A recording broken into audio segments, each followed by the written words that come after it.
ആശംസകൾ സംസാരിക്കുന്നതിന് വേണ്ടി ശ്രീ ഫിലിപ്പ് ചാക്കോ കുസുമാലയത്തിനെ ക്ഷണിച്ചുകൊള്ളുന്നു.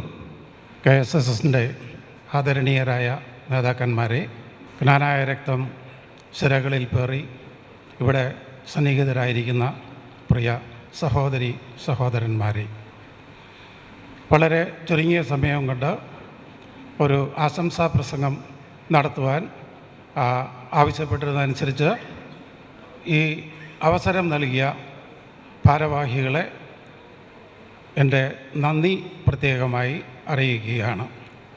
അതുപോലെ തന്നെ KSSൻ്റെ മുൻകാല നേതാക്കന്മാരും പുതിയ ഭാരവാഹികളും വളരെ സ്തുത്യർഹമായ സേവനമാണ് സമുദായത്തിനു വേണ്ടി ചെയ്തുകൊണ്ടിരിക്കുന്നതെന്ന് നമുക്കെല്ലാവർക്കും അറിയാം.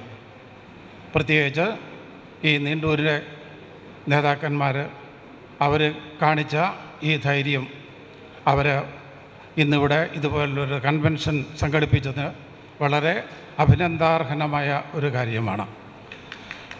പ്രത്യേകിച്ച് എല്ലാ നേതാക്കന്മാർക്കും ലീഡേഴ്സിനും നന്ദി അറിയിക്കുകയും ഭാവിയിൽ ഇവരുടെ പ്രവർത്തനങ്ങൾ ഏറ്റവും നന്നായി കൊണ്ടുപോകാൻ ദൈവം ഇവരെ അനുഗ്രഹിക്കുകയും ചെയ്യട്ടെ എന്ന് പ്രാർത്ഥിക്കുകയാണ്. അതോടൊപ്പം ഒരു വാക്ക് കൂടി കൂട്ടിച്ചേർക്കുവാനും ഞാൻ ആഗ്രഹിക്കുകയാണ്. മറ്റൊന്നുമല്ല, ജ്ഞാനായക്കാർ ഇന്ന് വളരെ ആശങ്കാകുലരാണ്. ഇവിടെ ഇരിക്കുന്ന ആളുകളുടെ മുഖത്ത് നോക്കിയാൽ തന്നെ അറിയാം, കഴിഞ്ഞ കുറേ വർഷങ്ങളായിട്ട് നമ്മൾ അനുഭവിച്ചു പോരുന്ന വ്യഥ, നമ്മുടെ സങ്കടം. നമ്മുടെ സമുദായം അടിവേരർത്ത് ഇല്ലാതാക്കാനുള്ള ശ്രമങ്ങൾ നടത്തിക്കൊണ്ടിരിക്കുകയാണ്. പക്ഷേ എനിക്ക് നല്ല ഉത്തമ വിശ്വാസമുണ്ട്, ഈ സമുദായത്തെ നശിപ്പിക്കുവാൻ ലോകത്ത് ഒരു ശക്തിക്കും സാധ്യമല്ല എന്ന്. അതിൻ്റെ പ്രധാന കാരണം മറ്റൊന്നുമല്ല, നമ്മൾ യഹൂദ പാരമ്പര്യം പേറിപ്പോരുന്ന ആളുകളാണ്. യഹൂദന്മാരെ 60 ലക്ഷത്തിൽ കൂടുതൽ യഹൂദന്മാരെ ഹിറ്റ്ലർ കൊന്നൊടുക്കി ആ വംശത്തെ ഇല്ലായ്മ ചെയ്യാൻ ശ്രമിച്ചതാണ്. പക്ഷേ ആ യഹൂദന്മാരുടെ അവസ്ഥ നമുക്കെന്നറിയാം. ലോകം മുഴുവൻ നിയന്ത്രിക്കുന്നത് വളരെ ചെറിയ 1 കോടിയിൽ മാത്രം ജനസംഖ്യയുള്ള യഹൂദന്മാരാണ്.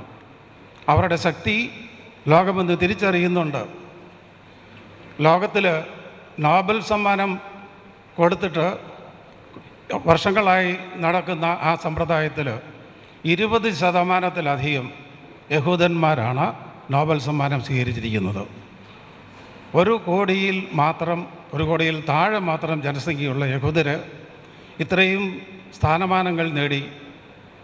അവരെ തോൽപ്പിക്കാൻ ഇന്ന് ഒരു ശക്തിക്കും സാധ്യമല്ല. എന്തുകൊണ്ടാണ്? ലോകം മുഴുവൻ കടഞ്ഞ് പരിശ്രമിച്ചിട്ടും ഇസ്രായേൽ ജനതയെ തോൽപ്പിക്കാൻ സാധിക്കുന്നില്ല. അവർ ഒന്നിനൊന്നിന് മുന്നോട്ട് പോയിക്കൊണ്ടിരിക്കുകയാണ്. കാരണം ഇസ്രായേൽ ജനത ദൈവത്തിൻ്റെ സ്വന്തം ജനമാണ്. നമ്മളും ആ സ്വന്തം ജനത്തിൽപ്പെട്ടവരാണ്. ആ ബോധ്യം നമുക്കുണ്ടായിരിക്കണം.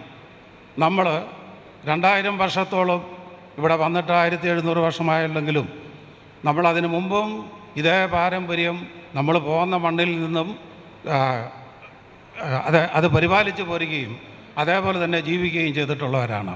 ആ യഹൂദ പാരമ്പര്യം നമുക്കുണ്ട്.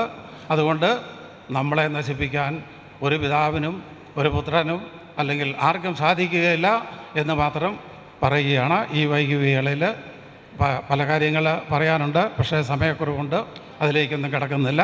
നന്ദി, നമസ്കാരം.